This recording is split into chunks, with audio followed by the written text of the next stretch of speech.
that I'm not. Just prove me wrong if you can. But I have my doubts. I know that I'm going to take his lots out in the first round. This is all I know. He really backed himself into a corner saying he's going to be so dominant.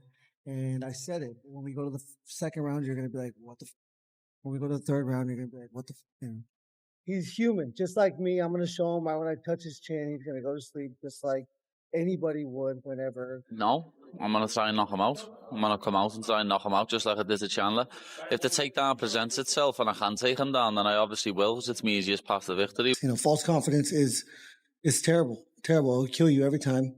And that's what he had. You know, specifically saying this was going to be the same exact fight as Chandler was crazy. And I was like, yes. Thank God he's thinking like this. I said it loud, on the press conference. I love everything that's coming out of his mouth, because you cannot approach this sport like that. Disrespecting legends like Dustin Poirier. I'm gonna dog walk this English on Saturday. I love being the underdog. I love being counted out, and I love the fact that my opponent thinks he's some kind of god or king, and because I get to bring him down and let him know that he's just a human like all. Meanwhile, Paddy Pimblett has repeatedly mocked Justin during their previous matchups, claiming he's nothing special. It's a desire to go 5 rounds with a warrior like Justin Gaethje, but it's not going to go that long. As I say, I'm going to put a beating on him, and it's going to be like he's never had before, and I can't wait to show everyone. Furthermore, Paddy also mocked Justin, warning him that the fight could cause lasting damage, referencing his unforgettable beat. The same after this fight. I will. I'll be exactly the same. I'm going to put a beat down on him like he's never received, and I can promise you that. But it was just another fight to me. When a contract with a name on gets sent to me, I sign it. I don't turn down no fight. I step up and I fight the person whose name. However, unfazed by those remarks, Justin fired back at Paddy, promising to humble him inside the ring. This guy, I love everything he's been saying. He's definitely sounds overconfident. He's out here disrespecting legends like Dustin Poirier. I'm going to dog walk this English on Saturday. False confidence is terrible, terrible. It'll kill you every time. And that's what he had. Specifically saying this was going to be the same exact fight as Chandler was crazy. And I was like, yes. Thank God he's thinking like this. I said it loud, on the press conference. I love everything that's coming out of his mouth, because you cannot approach that. Justin also dismissed Paddy's hopes of facing top contenders, insisting he isn't ready for that challenge. A nice word to say about me, lad. So, I was honest and said he looked like shit against Gaethje. Fucking hell, stop crying, you gang of That wasn't even the fight you were talking about. You said his last fight. No, I'm saying Dustin looked like shit against Holloway. That was what I said. You would also look like shit against Holloway. Well, we'll see. Once I beat you, I could end up fighting him. Despite Justin Gaethje's arguments, Paddy remained adamant he would derail Gaethje's career trajectory, even hinting at a brutal finish. Wants to hurt me, you know what I mean? That's how you win. That's just normal. I am going to hurt him. I don't want to hurt him. I'm going to hurt him. He's not going to be playing golf for a few weeks, put it that way. Is there a bit of mind games going on with Justin Gaethje? No, I'm going to try and knock him out. I'm going to come out and try and knock him out just like I did to Chandler. If the takedown presents itself and I can take him down, then I obviously will, because it's my easiest path to victory. But every fight starts on the feet, so I'm prepared to stand with Justin Gaethje. And I do see a lot of holes in his game. He defends punches by getting punched in the face, you know what I mean? So you can't do that with me for 5 rounds. Paddy highlighted specific techniques he plans to utilize, identifying vulnerabilities Justin Gaethje has shown in past bouts against tough competition. Opportunity arises, I'll take it, you know what I mean? But I'm not going to go hunting for it, because I don't need to. I can outstrike him. I can keep him at range and kick him everywhere and catch him on the end of my shot. He walks into punches, and you can't keep walking onto my punches for 25 minutes. When he fought Khabib Nurmagomedov, he lost via submission. When he fought Charles Oliveira, he lost via submission. And Charles dropped him first. Remember, yep. People seem to forget that. Charles dropped him, and I've got more power. However, right after the fight, Justin Gaethje blasted Paddy for his arrogance, insisting it directly caused his complete destruction inside the ring, leaving him with nowhere to return. 4th and 5th round, and I want to do the same thing, turn his face into minced meat And I've done it before, done it to higher caliber fighters, but this guy has a lot of momentum right now. Yeah, you don't have to be a doctor to know that if you have a brain, you can get shut off if I just shake it.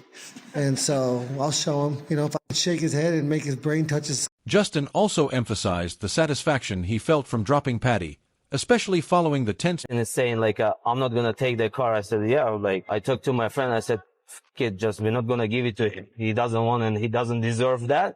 I'm just going to give away that car to my followers, even better, and someone maybe needs that car more than him. I watched that video and I was shocked, what the if you don't want to you, I'm going to give to my followers and that's it.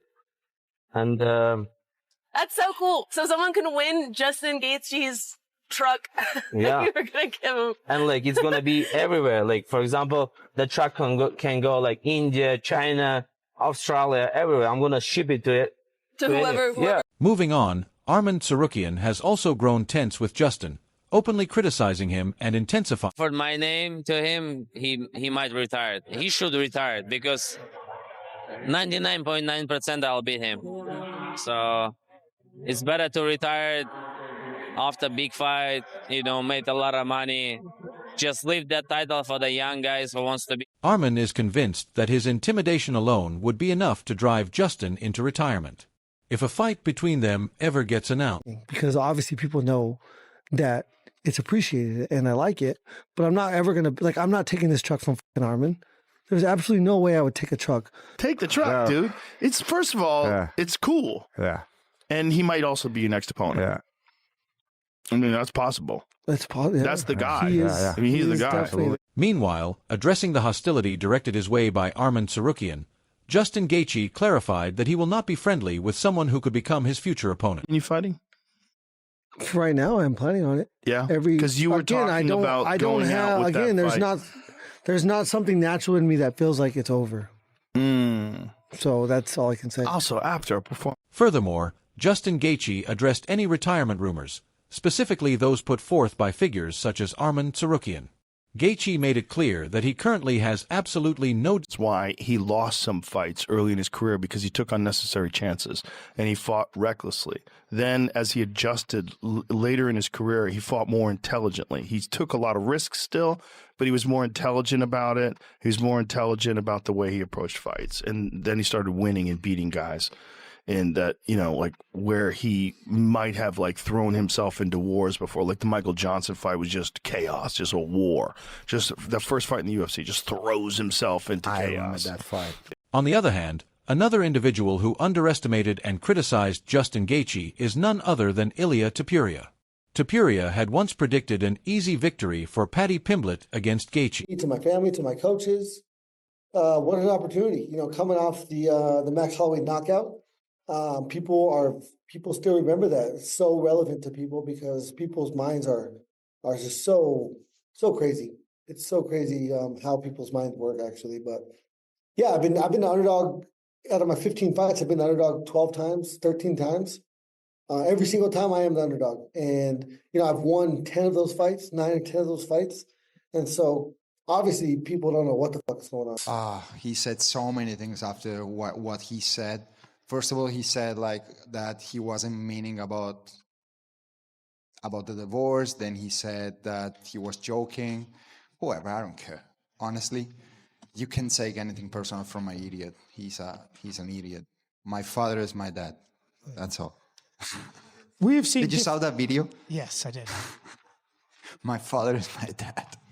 I think that throughout my career, I've always faced situations that, turn into that, and it turns into personal and professional. But I've always been able to manage those and turn those things into something. It is personal, but I've always been a professional. I do believe that I know how to handle situations like this. And on the 14th of June, you're going to see that I'm going to be the professional that I am, and I will know how to turn this. Showing his absolute confidence before facing Justin, Ilia even staged a mock funeral for Gaethje's career. Meanwhile, entering the fight, Justin admitted he was the underdog and said that realization only fueled his motivation to take. Furthermore, Justin Gaethje did not limit his critiques to Ilia Topuria. He extended them to the general public, emphasizing that Ilia even suggested that after he brutally knocks him down, he addressed recent comments from Justin Gaethje regarding the fight, promising a rude awakening once they finally face off. Justin dismissed those claims, clapped back at Ilia, and highlighted his opponent's weakness after taking Ilia's random comments too seriously. Justin criticized Ilia's perceived weaknesses, emphasizing that unlike his opponent, there's nothing currently troubling him in his career.